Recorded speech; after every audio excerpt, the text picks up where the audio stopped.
Comment faire ce glissement de 808 ou le glide en anglais que tu retrouves en bass house, pop, rap, drill, etc. Le choix du sample de 808 est vraiment important. Prends un sample assez long parce que si c'est trop court, ça sera moins fluide et ça va couper, ça va être bizarre.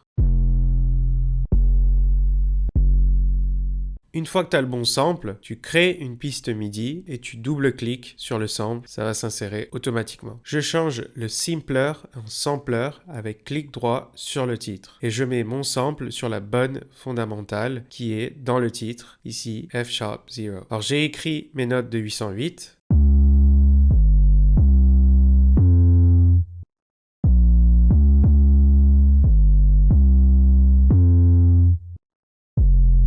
Voilà, c'est un peu trop carré. Le glide va rajouter un petit truc rythmique. Alors assure-toi que Fold est désactivé et active l'écoute pour entendre les notes dès que tu cliques dessus.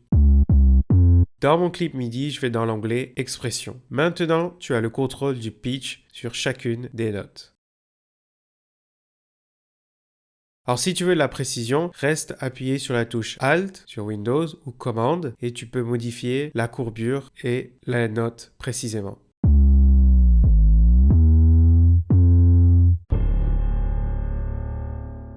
Alors la logique, c'est que le glissement se fasse vers la prochaine note pour créer le lien entre les deux notes. Donc si la note est au-dessus, le glissement est vers le haut et si elle est en dessous, ça descend. Ça sonne plus naturel. Mais attention, aujourd'hui avec des styles comme la drill, le son est innovant et vraiment imprévisible parce qu'il n'y a plus de logique, tu vois. Ça bouge dans tous les sens et ça donne un côté très agressif dans ta face, tu vois.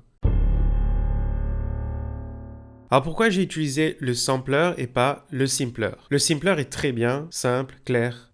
Mais il y a un problème. Là, je joue la note C3 en MIDI. Mais quand je regarde sur le spectrum, je n'ai pas la note musicale C3. Pourquoi cette différence? Tout simplement parce que le device dans Live, avec C3, il joue le sample audio d'origine. Et il s'avère que le sample audio d'origine n'est pas en C3. Donc il y a vraiment un problème de correspondance entre le MIDI et la note musicale. Donc c'est assez confus. Donc pour cela, il faut transposer. Donc dans Simpler, tu vas dans cet onglet et tu as la transposition par demi-ton. Pour quelqu'un qui joue d'un instrument, c'est très simple. Il va tout de suite avoir le piano en tête et faire la correspondance. Mais si tu es plus débutant, c'est plus simple dans le sampler. Comme tu le vois, ici il y a la lettre exacte et tu peux donc insérer la lettre correspond à la note que tu as dans le sample.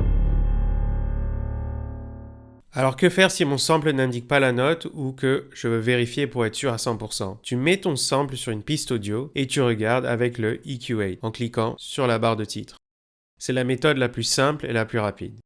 Télécharge le projet complet, toutes les mélodies, le preset de ce tuto juste en bas dans la description de cette vidéo.